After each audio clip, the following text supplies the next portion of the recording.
1947 के बाद वो भारत उस तथाकथित आजाद भारत का पहला गवर्नर जनरल था। ऐसा होता है, जिन्होंने गुलाम बनाया हो आपको 300-400 साल, और वही लोग आपकी आजादी के बाद पहले आपके गवर्नर जनरल बने और आपके हम आजाद हैं। ये पूछा नहीं किसी ने।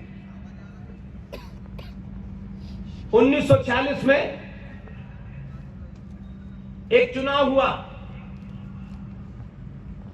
उस चुनाव की चर्चा कम होती है, क्योंकि जब जब ऐसी बातों की चर्चा होगी तो लोग फूल वाले चाचा के बारे में सवाल उठाएंगे और उनके वंशज वो चाटुकार लेकर के वो कुछ भी बकवास शुरू कर देंगे और आप डर जाएंगे। 1946 में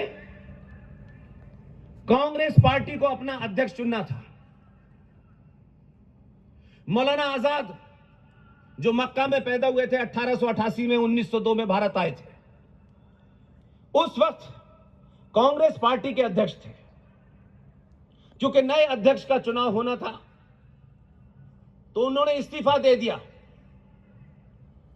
और एक कार्यकारी अध्यक्ष को बनाया गया, जिनका नाम था आचार्य जेबी कृपलानी। अब जेबी कृपलानी की देखरेख में नए अध्यक्ष को चुना जाना था और चुनाव हुआ। देश के 15 राज्यों से कहा गया कि कांग्रेस पार्टी के अध्यक्ष को चुनने के लिए गुप्त मतदान करके आप भेज दें।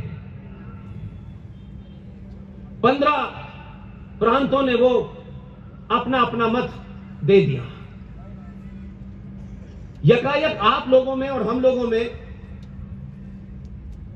इस जो चुनाव होते हैं उसमें एक बात आप पिछले काफी समय से सुन रहे होंगे। पहले कहा जाता था कि पोलिंग बूथ पे लूट लिए गए वोट।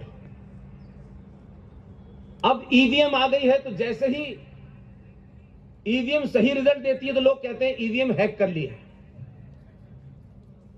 जिस देश की आजादी से पहले 1946 में ट्रांसफर ऑफ पावर के माध्यम से पहला कांग्रेस पार्टी का अध्यक्ष चुना जाना था, जिसको भारत का पहला प्रधानमंत्री होना था, जब उस जमाने ईवीएम हैक कर ली तो अब कौन सी नई बात है। आचार्य जेबी कृपलानी ने, उनके बराबर में पटेल बैठे थे, सीधे हाथ पे गांधी जी बैठे थे, सामने नेहरू जी बैठे थे। जब डिब्बा खोला तो पता चला 15 में से 12 वोट सरदार पटेल को मिले हैं।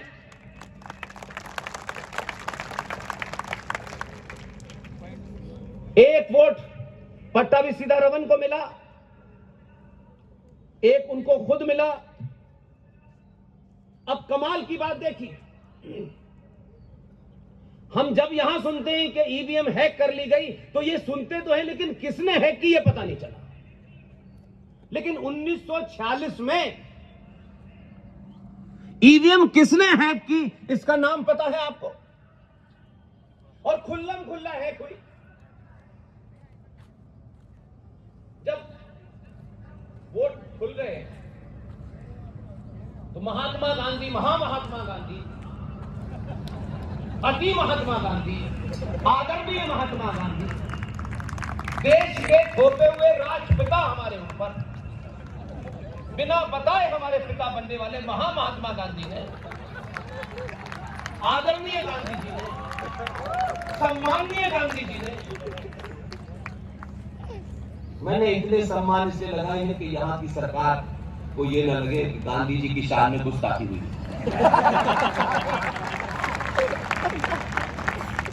इतिहास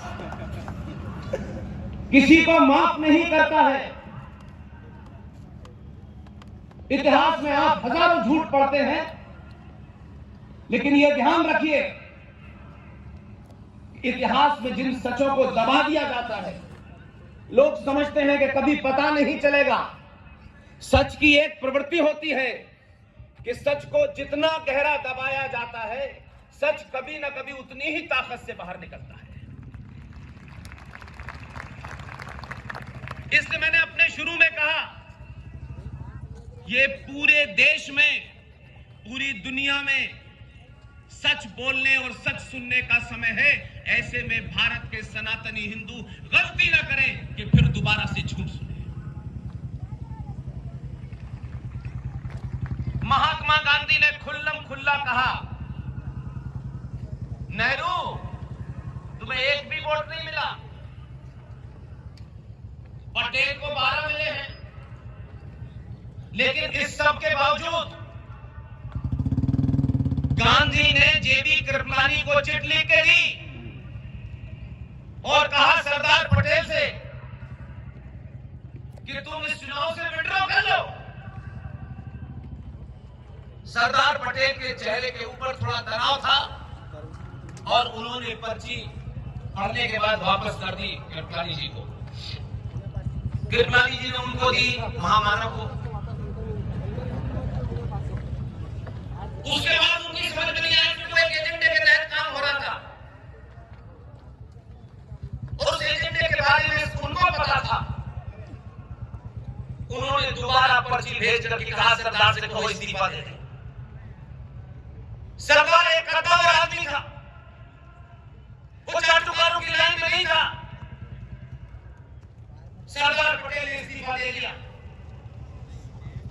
और इस झूठ के साथ एक सच और साफ चुनाव को गांधी जी ने हैक कर लिया और नेहरू को राष्ट्रपति प्रधानमंत्री बना दिया।